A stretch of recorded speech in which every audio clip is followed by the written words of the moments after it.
Hello and welcome. This is Stephen Hernandez for Stephen Hernandez's Nonprofit Relationship Fundamentals. If you're new here, I cover nonprofit topics and relationship topics. Today is going to be another one of our relationship videos. It's going to be the third part in this series I've been doing around really improving communication techniques, getting to the issues that are really driving conflict in for singles and couples throughout the world, but especially for first and second gen families. If you're new here, again, my name is Stephen Hernandez. Please like and subscribe to my channel if this provides value to you. If this is a new video for you, please check all my other playlists. If you're a non-subscriber, I would really encourage you to subscribe to my channel because that really helps it grow. And add comments or questions in the comment section. If you have a question, if you're curious about something that I talk about here, or you have some ideas or some feedback, I would really like to hear that. So our topic today is modern issues in communications. Something that I hear a lot, I'm sure you all do as well, is the idea that there's all these new conflicts, the problem with women these days, the problem with men these days. So we're going to dive into that. So a little bit about myself. Again, my name is Stephen Hernandez. I'm a marriage and relationship educator, not a therapist. You have found my YouTube channel, which is Stephen Hernandez's Nonprofit Fundamentals. You can find me on Anchor FM and other podcast places as well. You can find me on Instagram at Stephen Hernandez 875. Our objective today is very short, which is to understand new or old issues facing families and couples. So a recap of where we were in the last part of our series. Where do our communication styles come from? They come from our culture, our history, the diverse life experiences that we or our families come from, the art and religion that we're a part of. Everything around us influence our communication styles, right? But we often hear about the idea of change. There's this pressure that's coming from, and it's the push-pull, the conflict between what's traditional or considered right and proper, and the forces of change that are ever working on us. So we need to understand that, our culture is our culture, and that is, again, I'm not here to make a judgment call on how people choose to live their lives or where they're coming from, but we have to recognize that our culture sets the guidelines for us as individuals, as family members, as men or women, what that means to be a man or a woman, and that often drives the conflict that we're experiencing. One of the things I'm definitely going to be doing going forward, I'll probably have to redo all these videos, is to be able to record how you can a PowerPoint so you guys can actually see it while I'm doing my presentation. If you're listening and you know how to do it, please let me know. So again, where are these pressures coming from? It's often been said that a modern life is too busy. And when I was traveling in Mexico as a young man, and I met my father's father, he said that he had come to America for a little while as a young man, but he left because he didn't like it. And he said that the people there in America are always running around, they're always busy, and they never get anything accomplished. He felt that American life was busy, but not productive. It was not for him.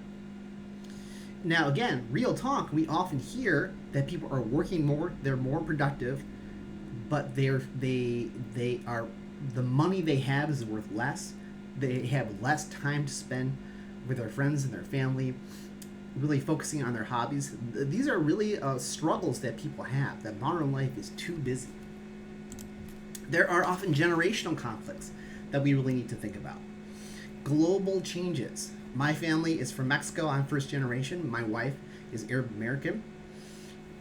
30, 40 years ago, our families probably would have never met just because they were thousands of miles away. My wife and I met in college as first generation college students, right? We were one generation removed from our families being on the farm. Global changes, immigration issues, right? So people are living to new lands, experiencing new ways of life. There's the idea that America really was very proud of, for some of our older listeners, you may have heard this in school, the idea of the melting pot, that people would immigrate, they would shed their culture of origin, and they would embrace a new American identity. Well, that's not happening in quite such a uniform way, and that's causing issues too, where some people that you may know who are your friends or family maybe are very Americanized and they're very proud of that. And there may be conflict for those who they feel are too traditional, or those who are quote unquote traditional. They maybe are disdainful of members of your circle who have embraced what they feel are Western or American values. And that often bleeds over into generational issues as well. So that's a conflict that we experience as young men and women, families and couples. So again, I wish I could show you this image. So I looked up what are the subjects that U.S. married couples with kindergarten-age children argue about in order of frequency.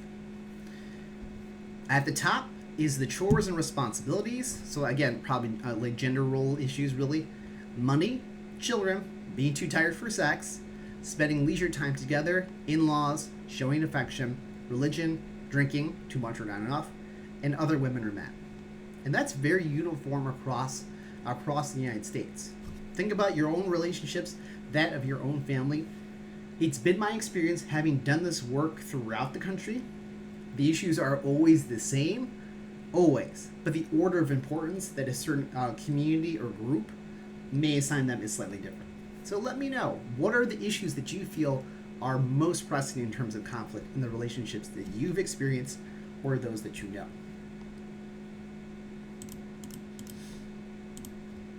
Let's continue around generational conflicts. So a story I love to share is this idea around what is an ideal husband, what is an ideal wife, and these often really, the answer really comes from, it depends on who you're asking. Many years ago, I was working with a young woman. She was of South Asian descent, and she was single at the time, but she was really starting to think about getting married, and she was frustrated that she had not been able to find a young man that she wanted to marry. Her grandmother, who was from the old country and very of the old country, happened to be visiting at the time. And so the young woman was complaining to her mother, who could speak both English and Urdu, I believe, that she just couldn't find a good man. And her grandmother was like, could kind of understand. She was like listening to the conversation. And so the grandmother asked her daughter, my friend's mother, what's wrong with her? Like, what's the issue? And my friend said, I can't find a man with a good personality. And the grandmother looked, and she asked for it to be translated again. She's like, personality? Like, again, there was like something she felt was lost in translation. And she was becoming more and more exasperated, the grandmother was. And she essentially said, like, personality, who cares about that? Like, what? Again, the fast translation by her mother. What the grandmother said, when you're looking for a husband, you should only be concerned about two things. Does he provide for you, and does he not beat you that much? If those are taken care of, you don't need to worry about anything else. Now, it may seem like I'm joking or I'm exaggerating, but this is the story that was relayed to me. And I think that really boils down the issue that a lot of our elders feel, for right or wrong, often I would probably say in a detrimental way. The strict gender roles that they had in their relationship really laid the groundwork, the guidelines for what was okay and not, what was an ideal husband or wife. For my friend's grandmother, who was from an older generation, it was to provide for the family and not be too harsh of what we would call an abuser. That was it. Gender norms, parenting issues, these had changed in our modern times, right? You have books and movies that provide guidelines on how to be a modern husband, how to be a modern wife, right? We have interrelationships, intercultural relationships, interfaith relationships. All those things are perhaps very different than our parents and certainly our grandparents experienced. And so those kinds of things can really cause a lot of conflict because people are operating without that roadmap that our parents and our grandparents had. I'm not saying those were good or bad, but those very rigid gender roles, gender expectations, which was a good wife, quote unquote, took care of the house, took care of the kids, and took care of her husband. That's a good wife. The expectation for a good husband is he provided for his family. That's it. And then anything else was gravy. Like that was the implication of that grandmother's story. You guys can agree with it or not, but like things are much more complex now. And I think that really is an issue that we're experiencing. So let's continue more in terms of like gender roles, gender stereotypes. Is that then as our relationships have become more complex, like what is considered masculine, what is considered feminine, there's more fluidity to that now. And I think, I don't think, I know often young people, young couples really struggle to articulate the issues they may be having to their parents or grandparents who came from a time where if a man felt perhaps more feminine in how he would express himself in terms of word or deed, that idea was, those notions were suppressed or even oppressed, and the same thing for women who perhaps more express themselves in a more quote-unquote masculine way. And those kinds of things, you can't really go to for help usually, in my experience, from a traditional like parent or grandparent or maybe elder in the community, if they're not open to that. So again, this is another line of conflict that people are tending to have.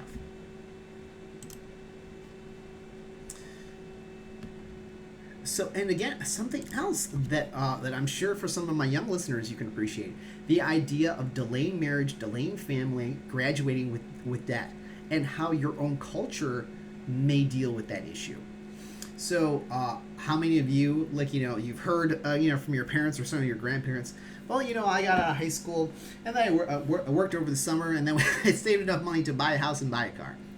I'm exaggerating a little bit, but the reality is $1 today stretches much less than it did for our parents and certainly our grandparents if they were fortunate to get a job, to buy a house, to have a GI Bill, something like that that set them on the path towards middle class, upper middle class, or upper class income.